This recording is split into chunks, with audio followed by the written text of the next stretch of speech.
Olá, sejam bem-vindos à 19ª lição da Escola Bíblica Dominical. Nesta Escola da Fé Bíblica, procuramos ser como os crentes de Bereia, que examinavam cada dia as Escrituras para ver se estas coisas são assim. Temos vindo a falar sobre filosofias que se opõem à verdade de Deus, que se opõem ao são ensino, à sã doutrina. E hoje vamos avançar para o terceiro tema, que é também o nosso terceiro combate, apresentando a falácia do relativismo ético-moral. E não nos vamos limitar a mostrar que o relativismo é errado ou está errado, mas iremos perceber ao longo da lição que se trata de uma areia movediça, intelectual e filosófica. Então, do que é que trata o relativismo ético-moral? Este relativismo ético-moral define-se como a crença de que não existe a verdade absoluta ou universal. Tudo dependeria do ponto de vista da cultura ou do sentimento individual. Ora, aqui caímos num primeiro erro lógico, que é esta filosofia está assente em si própria. Isto é, se alguém afirma que toda a verdade é relativa, então essa própria afirmação pretende ser uma verdade absoluta. Portanto, por aqui já se vê que é um sistema que se autodestrói. Mas vamos à palavra. A palavra em João 14:6 diz, são palavras do próprio Senhor Jesus: eu sou o caminho, a verdade e a vida, e ninguém vai ao Pai senão por mim. Ora, em Jesus nós encontramos a verdade. E não só. A verdade não é um conceito, é uma pessoa. E como pessoa é uma verdade que permanece. E como essa pessoa é eterna, essa é uma verdade eterna e, portanto, é a verdade absoluta. Bendito seja o nome do Senhor. Em segundo lugar, vamos entender que a ética do eu é como que uma ditadura dos sentimentos. Vamos mostrar que como o relativismo migrou da academia para o comportamento cotidiano. Ou seja, saiu da universidade e veio para as ruas. E implantou a ideia de que o critério do certo passou a ser o prazer e a conveniência de cada um. Isto traz uma consequência social. Porquê? Porque sem um padrão moral externo, para além de nós, superior a nós, como seja a lei de Deus, a sociedade desmorona num caos onde cada um faz o que parece bem aos seus olhos, tal como aconteceu no tempo dos juízes, que nos mostra as Escrituras. Em Juízes capítulo 21 e versículo 25, naqueles dias diz, não havia rei em Israel. Então o que é que aconteceu? Que cada um fazia o que achava mais reto. Cada um fazia o que lhe parecia melhor. Pois bem, não é bem assim que deve ser. Em Isaías capítulo 5, versículo 20, nós lemos: ai dos que ao mal chamam bem e ao bem chamam mal, que fazem das trevas luz e da luz trevas. Vemos que o relativismo não é neutralidade, é uma inversão de valores que ofusca a santidade de Deus, a sua palavra e a sua verdade. Em terceiro lugar, percebemos que a moralidade não é arbitrária, não pode estar dependente de cada um, dos sentimentos de cada um, da vontade de cada um, da predisposição de cada um. Mas a moralidade, ela deve refletir o caráter de Deus. E nós vemos na palavra que Deus é santo. Ele tem um caráter santo, um caráter justo, um caráter amoroso. Inclusive a palavra de Deus diz que a sua lei é santa, justa e boa. O que acontece é que o nosso coração é mau e, portanto, a lei boa em nós tornou-se mal, tornou-se pecado, porque fomos transgressores da lei de Deus, da moralidade de Deus. Portanto, o erro está em nós, o mal está em nós, não está em Deus, nem na sua palavra. Portanto, Deus, quando define, quando faz uma lei moral, ele tem autoridade para fazer e para defini-la como tal. E podemos perceber, podemos entender que se procede dele, então essa lei será moralmente justa, santa e boa, pois manifesta o caráter, o seu caráter. E como Deus não muda, a base da moralidade também não pode mudar conforme a moda do século ou da sociedade, ou da cultura ou do mundo em que vivemos. Porque eu, o Senhor, não mudo. Está escrito em Malaquias, capítulo 3 e versículo 6. Por outro lado, existe a consciência. Deus imprimiu a sua lei no coração do homem, ou seja, na consciência. E o relativismo é uma tentativa de silenciar essa voz interior para que o homem viva em pecado, sem se arrepender. E, portanto, esta filosofia procura silenciar a voz da consciência, procura relativizar as coisas e dizer, não é bem assim. Deus vai ter misericórdia de ti, Deus ama a todos, mas esquece-se que Deus também é justo e que há de julgar os vivos e os mortos pelas suas obras. Veja o que diz Romanos, capítulo 2, versículos 14 e 16 a 16. Quando, pois, os gentios que não têm lei procedem por natureza de conformidade com a lei, não tendo lei, servem eles de lei para si mesmos. Paulo está a falar para judeus e para gentios, e está a dizer que os gentios não tinham a lei de Deus, dos 10 mandamentos, pois ela tinha sido dada ao povo judeu.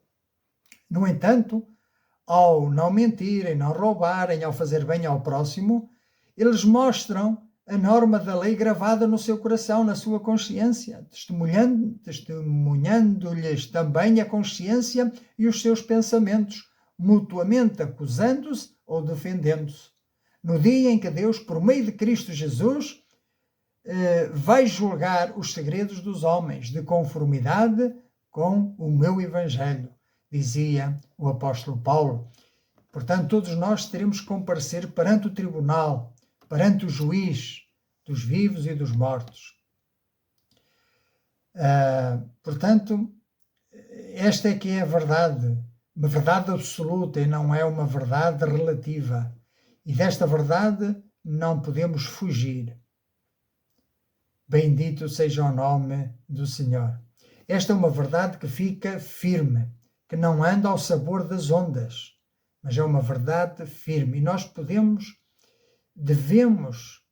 precisamos firmar-nos nesta verdade. Em Romanos, no capítulo 12, diz assim: rogo-vos, pois, irmãos, pelas misericórdias de Deus, que apresenteis o vosso corpo por sacrifício vivo, santo e agradável a Deus, que é o vosso culto racional. E não vos conformeis com este século, mas transformai-vos pela renovação da vossa mente, para que experimenteis qual seja a boa, agradável e perfeita vontade de Deus. Não vos conformeis com este mundo, mas transformai-vos pela renovação da vossa mente. É só desta forma que nós poderemos viver de verdade em verdade, poderemos aproximar-nos da perfeita, da boa e da agradável vontade de Deus, sabendo que Ele tem o melhor para as nossas vidas. Portanto, não nos iludamos com esta filosofia humanista. Não. A palavra de Deus ensina-nos que o cristão deve ser a coluna e firmeza da verdade. Uma coluna é algo que fica firme, não é relativo, não é uma verdade circunstancial.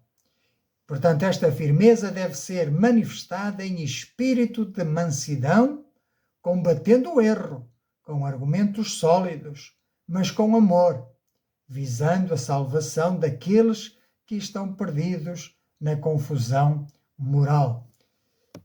Precisamos aproximar-nos destas pessoas que creem nestas filosofias, levando-lhes a verdade, mas fazendo-o num espírito de mansidão e com amor verdadeiro e sincero, genuíno, mostrando que amamos as pessoas. Não concordamos com os conceitos, com as filosofias que são contrárias à palavra de Deus.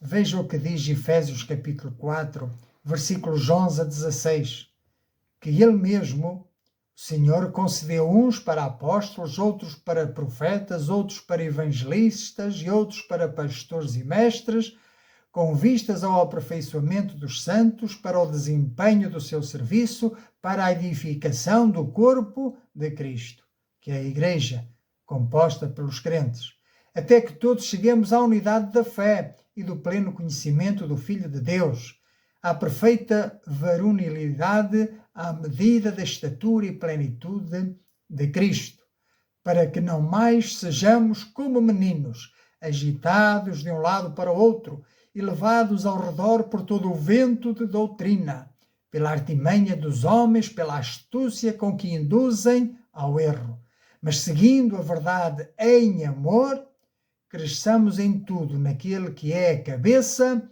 Cristo, de quem todo o corpo, bem ajustado e consolidado pelo auxílio de toda a junta, segundo a justa operação de cada parte, efetua o seu próprio aumento para a edificação de si mesmo em amor.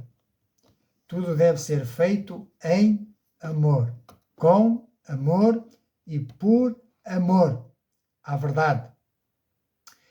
E cuidado, porque a palavra adverte que aqueles que não aceitaram a verdade, o Senhor os entrega ao erro. Então, é bom atentarmos para a verdade de Deus, que é uma verdade absoluta, que é boa, que é pura, que é santa, e rejeitemos o relativismo.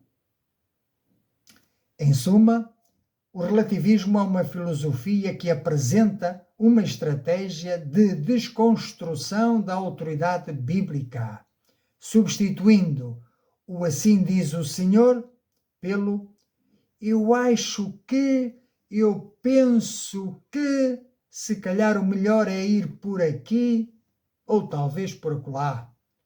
Não, temos que deixar os achismos e ficarmos na palavra, porque nós temos esta responsabilidade de sermos os defensores da verdade. A Igreja é a coluna e firmeza da verdade.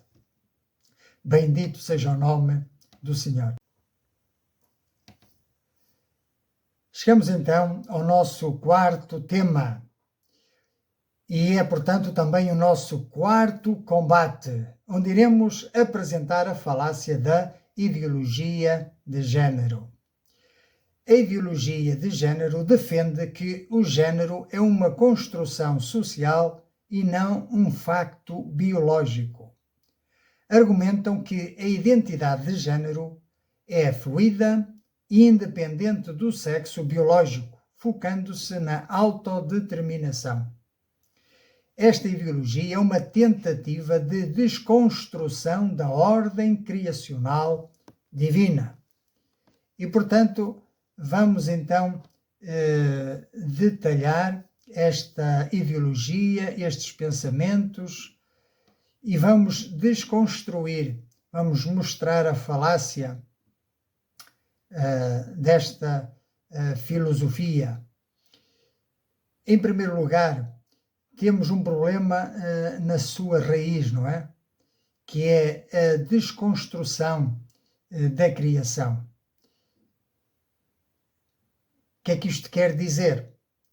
Que esta ideologia afirma que o género não é uma realidade biológica determinada no nascimento, mas é uma construção social e subjetiva. Ora, isto não é nada mais, nada menos como uma rebelião contra o desígnio do Criador.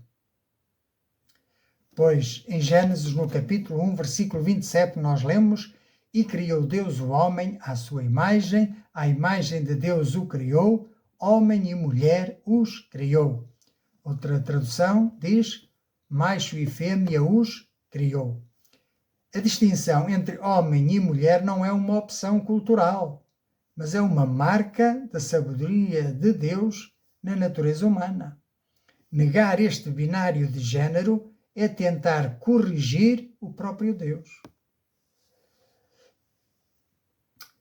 Em segundo lugar, cabe aqui desmascarar esta ideologia na sua tese de que o sexo biológico é independente da mente, ou seja, da identidade de género.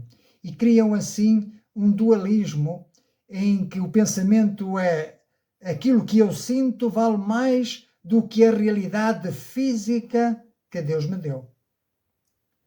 Aqui a soberania de Deus é posta em causa, pois nós lemos na Bíblia que foi Deus quem nos formou no ventre materno e, além disso, com um propósito específico. Diz Salmos 139, versículos 13 a 17.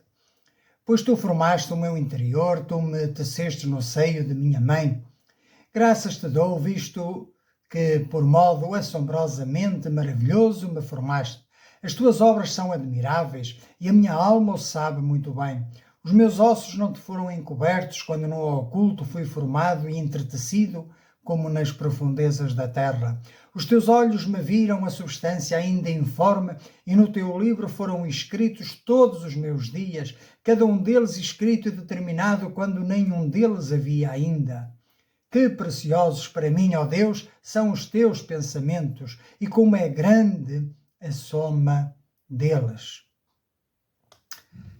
A verdade bíblica é como uma rocha inabalável, enquanto que a ideologia de género é muitas vezes confusa, dependendo das circunstâncias, dos sentimentos, e isso gera crises de identidade profundas, não somente nos jovens, mas também nos adultos, que os afastam do padrão bíblico.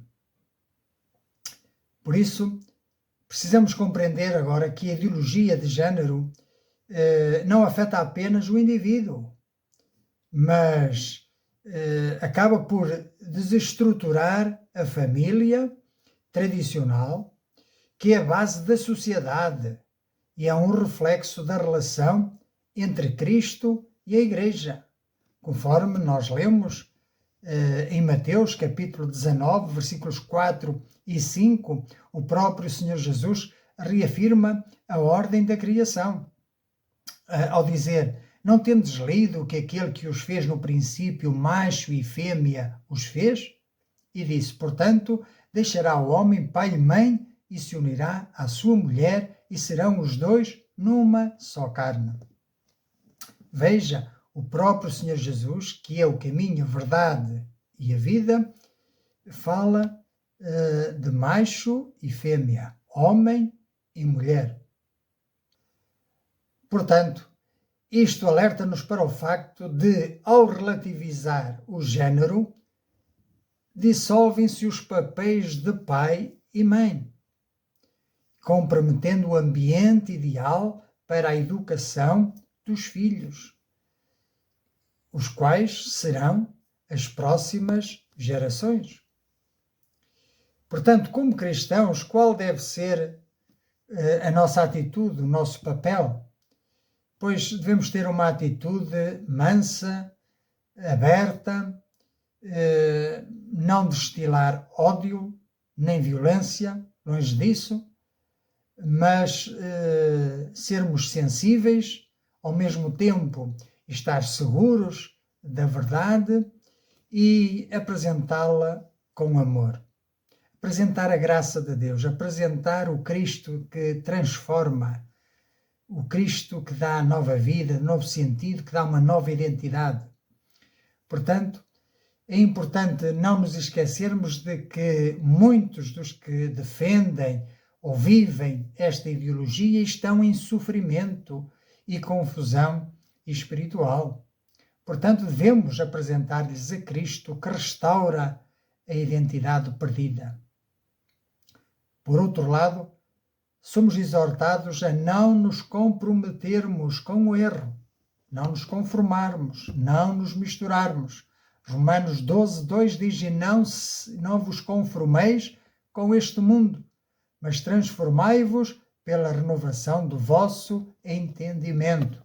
Bendito seja o nome do Senhor. E esta transformação e esta renovação deve ser diária.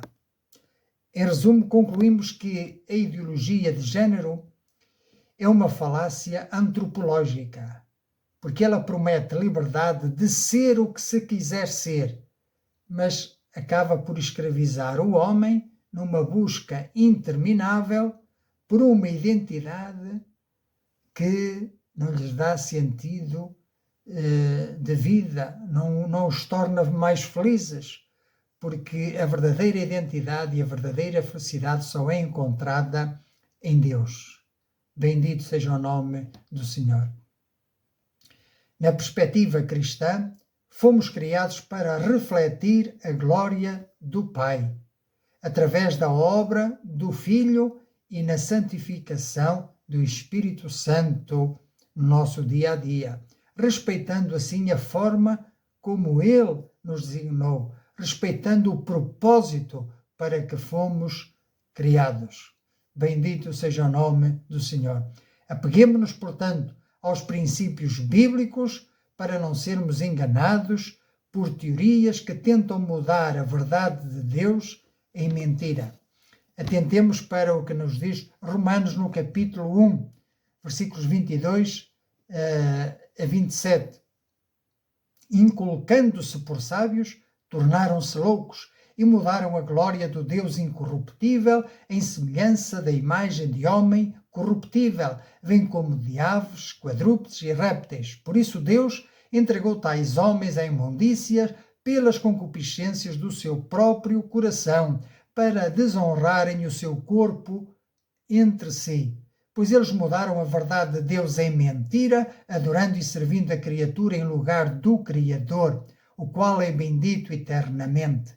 Amém. Por causa disso, os entregou Deus a paixões infames, porque até as mulheres mudaram o modo natural das suas relações íntimas por outro, contrário à natureza. Semelhantemente, os homens também, deixando o contacto natural da mulher, se inflamaram mutuamente em sua sensualidade, cometendo torpeza, homens com homens, e recebendo em si mesmos a merecida punição do seu erro. Este assunto, portanto, é demasiado sério, delicado, mas que com espírito de mansidão, com amor pelo próximo, devemos falar, devemos expor o Evangelho para trazer luz, para trazer uma outra janela de oportunidade, para trazer um outro sentido de vida. Bendito seja o nome do Senhor. Chegados aqui, é tempo de fazermos uma breve reflexão. Lembrando o primeiro tema que falamos hoje, o relativismo ético-moral. E conforme nos apercebemos, há uma contradição interna, não é? Se cada pessoa tem a sua própria verdade moral, com que base podemos condenar atos que todos sentimos serem errados, como a opressão ou a crueldade? até isso passa a ser relativo, não é? Portanto, é perigosa, não é? Esta ideia, esta ideologia. O relativismo moral tenta ver apenas regras, muitas vezes chatas, complicadas, penosas, mas não seria preferível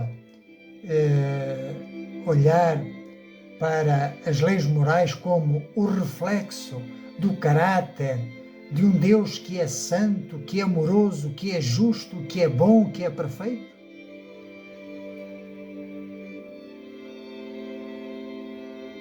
Com respeito à ideologia de género, hoje a sociedade diz que somos aquilo que sentimos ou desejamos. Mas os sentimentos são voláteis.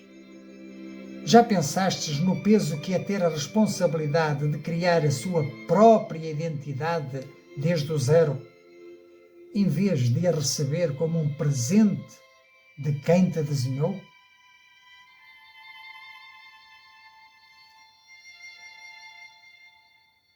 Em relação ao corpo, será que o nosso corpo é apenas uma capa que podemos moldar à nossa vontade? Ou será que ele conta uma história sobre quem somos?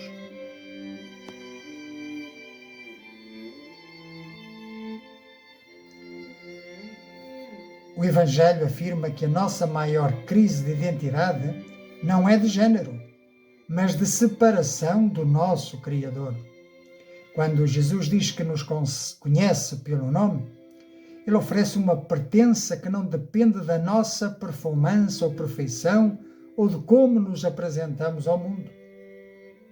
E por isso já consideraste que a tua paz pode estar em aceitar o design de quem te amou antes mesmo de tu nasceres, ainda no ventre de tua mãe? Não será mais fácil então aceitar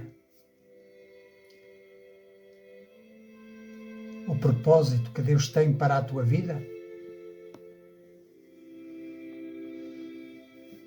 Se porventura tens vivido longe da palavra, longe da verdade divina, e entendes que chegou o momento de te voltares para Deus, é tempo então de nós fazermos uma oração. Eu te convido a fazê-lo. Se queres aceitar este Evangelho e vir a Cristo hoje pela fé, vamos então orar. Senhor Deus e bendito Pai, eu reconheço hoje que sou um pecador e que não posso salvar-me a mim mesmo. Admito que tentei viver sob a minha própria verdade e seguindo os meus próprios caminhos, mas hoje entendo que só Tu és a verdade e a vida. Eu arrependo-me de todos os meus pecados e da minha rebeldia. Creio no meu coração que Tu és o Filho de Deus, que morreste na cruz para pagar a minha dívida e que ressuscitastes para me dar vida eterna. Pela fé, eu Te recebo agora como o meu único e suficiente Senhor e Salvador. Entrego-Te o meu corpo, a minha identidade, os meus planos e o meu futuro. Toma o governo da minha vida e transforma-me na pessoa que Tu criaste para eu ser. Obrigado pelo Teu perdão, pela Tua graça e por me fazeres a partir de agora um filho de Deus. É em nome de Jesus que eu oro, para a honra e glória do Pai. Amém. Amém. Bendito seja o nome do Senhor. Se fizeste esta oração com fé, agora és um filho de Deus. Pertences-lhe. Aleluia. Bendito seja o nome do Senhor. Agora és uma nova criação. Agora tens um novo propósito para a tua vida. E aqui poderás descobrir mais a vontade de Deus para a tua vida. Através da sua palavra, Ele fala contigo. Através da oração, nós falamos com Deus. E aquele que ora a Deus precisa de crer que Ele existe e que é galardoador dos que o buscam. Por isso eu te quero também agora incentivar a não te isolares, mas a juntar-te a outros crentes que tenham esta fé na palavra, para sermos encorajados, fortalecidos, a perseverar nos caminhos do Senhor, até que Ele venha para nos levar para junto de si. Que assim seja, que Deus nos abençoe e até à próxima lição, se Deus permitir.